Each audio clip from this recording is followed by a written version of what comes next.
Hey, it's Farmer Floyd here at Floyd's Family Farm, and today we're going to be building a quail pen that's going to have an automatic roller for the eggs. And I just want to go ahead and remind you right now, if you like these kind of videos, if you'd go ahead and like and subscribe for me, it'd be greatly appreciated.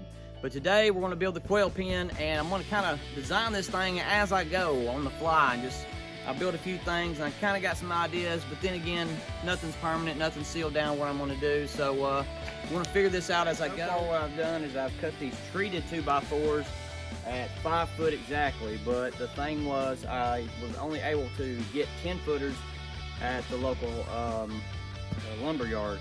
I was only able to get 10 footers, so I had to cut them exactly 5 foot. Now, maybe you could go a little higher than this, but this is my first one, so we'll just see how it goes. Now I got to figure out exactly how I'm going to frame it up and get it stable before I really start building the cage itself. So let's go ahead and get started.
I've got it 30 inches wide, and this is going to be 8 foot long. And what we're going to do here is make this 36 inches wide. The piece will slide in here so that we have that extra little 2x4 tray that the eggs will roll down there. So no predators can get into that.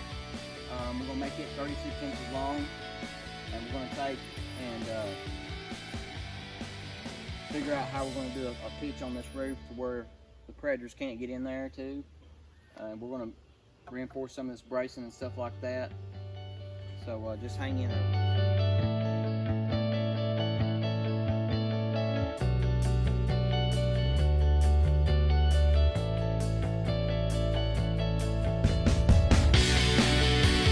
Now I've got the bottom framed up, and I can't put enough emphasis on how much it's going to be to build the bottom the way I'm doing it. It's going to help you and be able to change things like the pitch on how far the back will go up in order for the eggs to grow frontwards, because this is going to save you a lot of cleaning eggs, and you don't really want to clean them because the bloom on the eggs is Mother Nature's way of just keeping the eggs from getting bacteria in there. So you don't want to have to wipe that off because you rolled through some manure or something.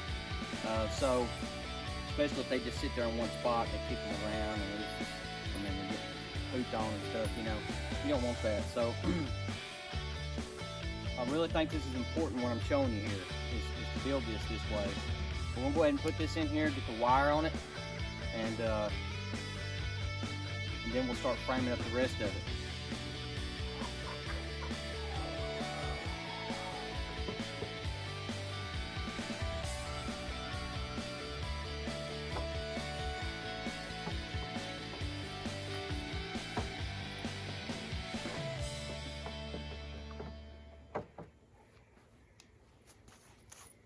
And another thing about this wire is you'll be able to see, I like using this 1/2 inch by 1/2 inch. You can get a roll of it, 100-foot roll, for around $90 where I'm at, and I'm in Alabama. So, but You can get a 100-foot row for $90. I built that chicken tractor. I've just got plenty left, so we'll be able to do this job, project and some more.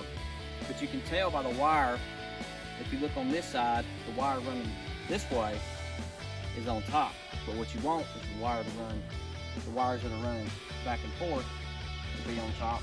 That'll help your eggs roll in that direction a lot better.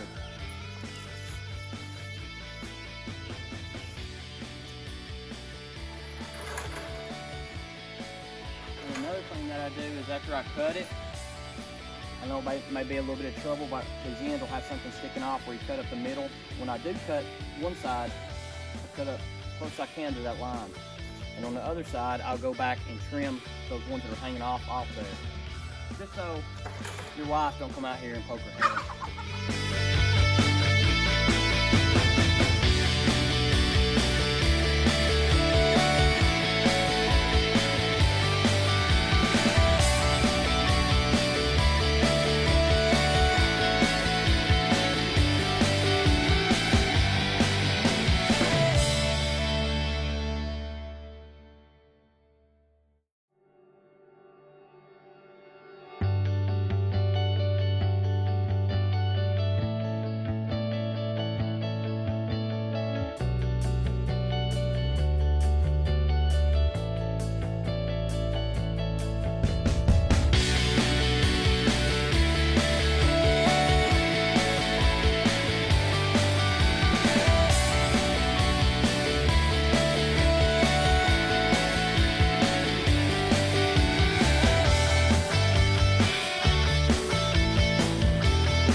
Put the padding on the 2x4 where the eggs are going to roll down and hit the 2x4. So what we're going to do, about 2.5 inches, will come down about 2.5 inches. So we'll measure 2.5 inches here and just cut it like this. It'll be a lot easier. That'll keep your eggs from busting. From my experience, it's worked pretty good. This material here is a shelf liner for your toolbox to set your tools on. I also want to take this moment to thank my brother-in-law there, Jeffrey Coleman, for coming over and giving me a hand. He's helped me out on a few different projects, and he's been a great blessing, and I just want to thank you, Jeffrey, for all your hard work.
of the tricks that I was talking about that I heard.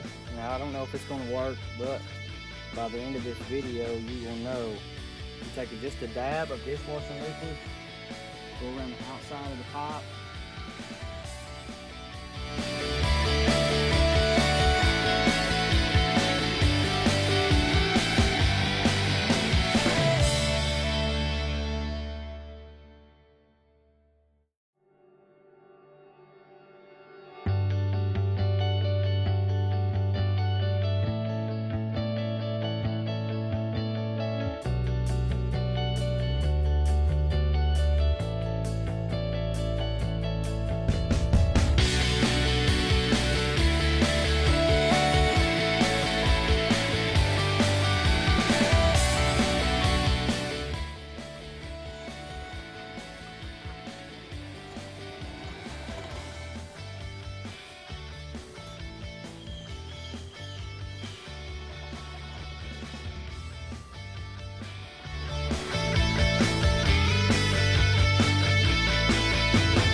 Okay, we had a few issues with the quail cage.